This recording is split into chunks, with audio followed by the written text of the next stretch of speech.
क्या आप कभी अचानक से रुककर अपने खाने में मौजूद किसी अजीब चीज के बारे में सोचने लगते हैं? जैसे कि क्या मशरूम सचमुच अपने गलफड़ों से सांस लेते हैं? या ओरियो पर स्टेम पैटर्न क्यों होता है? स्विस चीज में छेद क्यों होते हैं और वो चीज जाती कहाँ है? तो चलिए खाने पीने की चीजों से जुड़े गहरे राजों के बारे में जानकर चौंकने के लिए तैयार हो जाइए। नंबर 10, क्रैकर बिस्किट के छेद। आपने गौर किया होगा कि ज्यादातर क्रैकर बिस्किट्स में छेद होते हैं। जी नहीं, ये छेद एक्स्ट्रा चीज को पास कराने के लिए नहीं होते। इन छेदों को डॉकिंग होल्स कहते हैं और ये बेकिंग के वक्त आटे में एयर बबल बनने से रोकते हैं और बिस्किट को फ्लैट रखते हैं। ये क्रैकर के बीच में तेल इकट्ठा होने से भी रोकते हैं और बीच में अच्छी तरह से पकने में मदद करते हैं।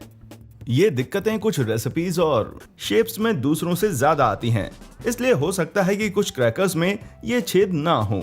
मैं तो बस यही उम्मीद कर रहा हूं कि डॉकिंग होल्स का वो मतलब ना हो जो अर्बन डिक्शनरी में दिया हुआ है। नंबर 9, चॉकलेट पे पाउडर। चॉकलेट खोलने पर आपने अक्सर उस पर कुछ पाउडर जैसा देखा होगा। नहीं, ये डोनट ग्लेज नहीं है, इसे चॉकलेट ब्लूम कहते हैं, जो सूखी और धब्बेदार परत बनाने वाली शुगर ब्लूम और चिपचिपी फैट ब्लूम की वजह से होता है। शुगर ब्लूम चीनी के कणों द्वारा प्रोडक्शन या स्टोरेज के दौरान नमी सोखने की वजह से होता है। फैट ब्लूम गर्मी की वजह से होता है। ये स्टोरेज के दौरान या चॉकलेट को ठीक से ना ठंडा करने या कोको बटर से अलग टेम्परेचर पर पिघलने वाली फैट से मिलाने या फिर गर्म चॉकलेट में ठंडी फिलिंग मिलाने की वजह से होता है। शुक्र है चॉकलेट ब्लूम टेस्ट खराब नहीं करता। नंबर 8, अनानास की अंदरूनी बनावट और कांटे। अनानास होता तो बड़ा मीठा है, पर इसके अंदर की बनावट बड़ी अजीब और ये बाहर से बड़ा ही कांटेदार होता है। अंदर गूदे में असल में आपस में जुड़े कई सारे छोटे छोटे फल होते हैं। इसका कारण है अनानास के बढ़ने की प्रक्रिया। छोटी सी जगह में बहुत सारे फूल खिलते हैं और उतने ही फल लगते हैं, और इसके बाहर के कांटे सूखे हुए फूलों से ज्यादा कुछ भी नहीं है। इनका कोई खास मकसद तो नहीं, बस ये फल को कुछ हद तक पक्षियों से बचाते हैं।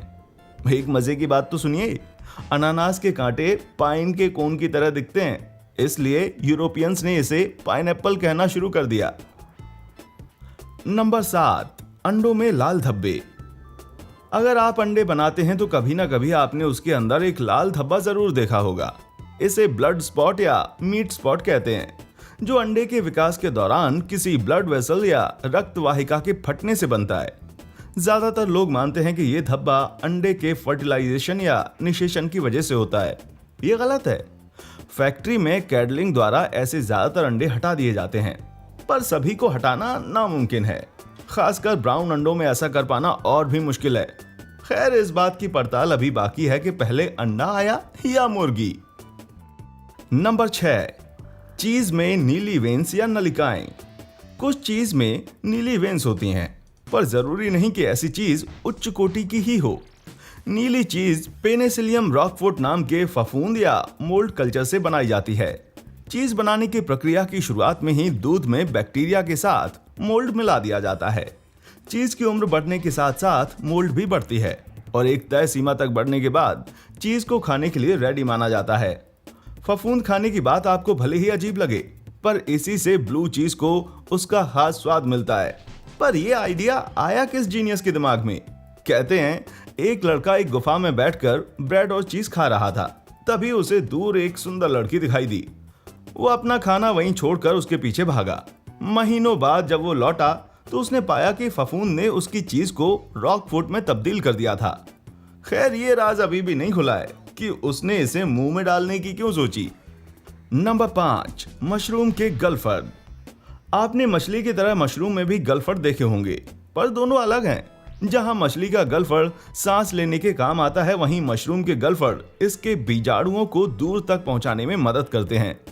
गलफर्ड से निकले बीजाणु सीधे जमीन पर गिरने के बजाय आड़ी दिशा में निकलते हैं, जिन्हें हवा दूर तक पहुंचा देती है।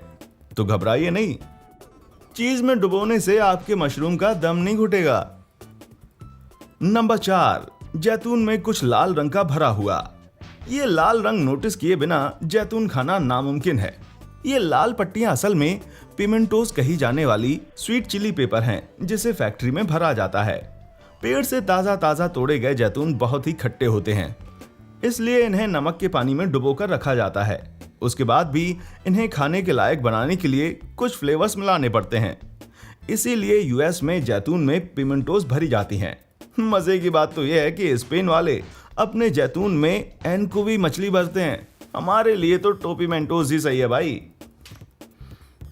नंबर 3, डोनट का छेद। क्या आपने सोचा है कि डोनट के बीच में छेद क्यों होता है? पक्के तौर पर तो नहीं पता, पर कहा जाता है कि यह डिजाइन हैंसन ग्रेगरी नाम के एक नाविक की देन है। इस कहानी के कई वर्जन हैं, पर हैरानी की बात यह है कि उनमें से किसी ने भी इस बात का जिक्र नहीं किया कि डोनट बिल्कुल किसी लाइफ सेवर की तरह दिखता है। कहानी के मुताबिक ग्रेगरी के केक बीच में हल्के कच्चे रह जाते थे, सो उन्होंने बीच में एक छेद बना दिया ताकि केक अच्छी तरह से पक सके या वो उन्हें शिप की स्टीयरिंग में फंसा के टांग सके।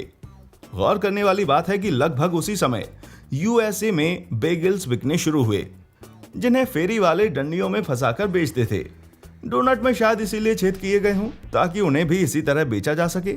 वैसे एक खुशखबरी है भाई, कुछ बेकरीज उन बीच वाले हिस्सों को अलग से बेचती हैं। नंबर 2, ओरियो का पैटर्न। ओरियो खाते वक्त आपने उसके पैटर्न पर जरूर ध्यान दिया होगा। समय के साथ इस पैटर्न में कई बदलाव आए हैं। सबसे पहले पैटर्न में ओरियो लिखा था और उसके इर्द गिर्द एक रीत था। एक दूसरे पैटर्न में कबूतरों का एक जोड़ा हुआ करता था। 1952 से इस पैटर्न में एक डॉट से बाहर की ओर निकलते 4 त्रिभुज के साथ एक डबल बार वाला क्रॉस होता है। कहते हैं ये ओरियो बनाने वाली कंपनी नेबिस्को के लोगों का ही एक वर्जन है। पर कुछ लोगों का मानना है कि ये प्रथम क्रूसेड में नाइट्स टेम्पलर्स द्वारा प्रयोग किए जाने वाले क्रॉस ऑफ लोरेन को दर्शाता है। नेबिस्को ने कभी नहीं बताया कि उन्होंने ये डिजाइन क्यों चुनी या इसके पीछे किसका हाथ था।